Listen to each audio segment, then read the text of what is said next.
All right, welcome to Talk Tickers. Today we're diving into BJ's Wholesale's third quarter earnings report. And honestly, it's a bit of a head scratcher. The company posted a solid beat on profit, but if you looked at the stock, you'd think nothing happened. So let's break it down and figure out what's really going on. So here's the big question, right? You see a 6% profit beat, and you'd expect a nice little pop in the stock, but nope. It was a roller coaster of a day that ended pretty much flat. So what is the market telling us? Well, it's screaming that there's a story here that goes way beyond that headline earnings number. Okay, first things first. Let's look at the scorecard. We're going to put BJ's numbers right up against what Wall Street was expecting, because this is where you can really start to see the two different stories pulling the stock in opposite directions. And here you have it, clear as day.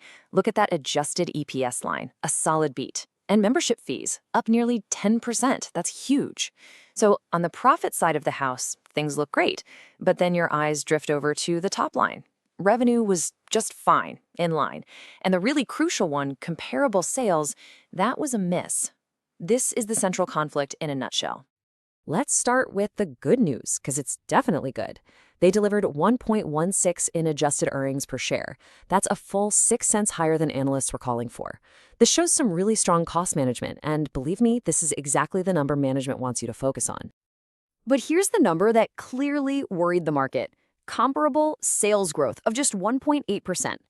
Now, for a wholesale club, this metric is everything. It's the heartbeat of the business, telling you how healthy your existing stores are. Not only did it miss Wall Street's target, it's lagging way behind its main competitor, Costco, who's been putting up numbers in the mid-single digits. That's a big gap. And that brings us to the core of this whole debate. You've got two completely different narratives playing out. You have the story that management is telling, and then you have the story that the market seems to be obsessed with. This quote from the CEO, Bob Eddy, perfectly captures management's argument. He's pointing directly at the membership numbers. Why? Because that's their recurring high-margin revenue stream.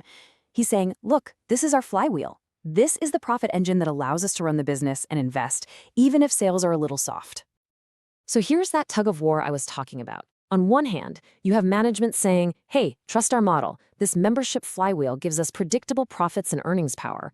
But on the other side, you've got the market firing back. That's nice, but we're seeing your sales growth slow down, and it looks like you're losing ground to your biggest rival. What about that? And if you listen to the analyst Q&A on the earnings call, they were all over this. They just kept hammering away at these points. Questions about the sales gap with Costco, questions about how disruptions to the SNAP food assistance program might be hurting their members, and how they plan to get sales moving again without totally crushing their margins. So, what's the game plan? How is management planning to bridge this gap between their story and the market's concerns? Well, their guidance and strategy for the future are designed to do exactly that. And here's where they really put their money where their mouth is. Even though they had to trim their sales forecast for the year, they actually raised their full-year profit forecast. And this is for the second quarter in a row. That's a huge vote of confidence from management. They're signaling that they absolutely believe they can control the bottom line, even if the top line is a little shaky. Their strategy for using that profit is pretty straightforward. They're taking the cash from their strong core business and plowing it into three main areas. First, they're getting aggressive on opening new clubs. Second, they're pushing hard on digital, which is already growing like a weed at 30%. And third, they're giving a lot of cash back to shareholders through a big buyback program. And remember, the engine that powers all of this is that fantastic membership model. That almost 10% growth didn't just happen by magic. It came from a few key places. A recent price hike on the membership fee, more and more members upgrading to the higher, more expensive tiers, and just good old-fashioned new member signups.